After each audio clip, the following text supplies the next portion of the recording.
মুসলমানদের সবচেয়ে পবিত্র স্থান কাবা ঘরের দরজা সবসময় বন্ধ থাকে। সেজন্য মক্কায় গেলেও কাবা শরীফের ভেতরের দৃশ্য দেখার সৌভাগ্য হয় না সাধারণ মানুষদের। পবিত্র কাবা শরীফের ভেতরে কি আছে, কোন কোন জিনিস সেখানে রাখা হয়েছে তা জানার প্রবল আগ্রহ রয়েছে প্রায় সবারই। ভূমি থেকে 2.5 মিটার উঁচুতে কাবার দরজা। উসমানিয়া খেলাফতের সময় কাবা ঘরে সর্বপ্রথম রৌপ্য নির্মিত কারুকার্যময় দরজা লাগানো হয়।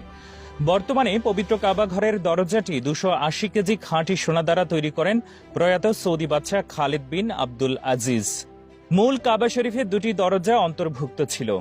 একটি দরজা ছিল প্রবেশের, অন্যটি ছিল বাহিরে হওয়ার জন্য। এছাড়াও পবিত্র কাবা শরীফের দেয়ালে একটি জানালাও ছিল। বর্তমানে পবিত্র কাবা শরীফে রয়েছে একটি মাত্র দরজা এবং কোনো জানালা নেই।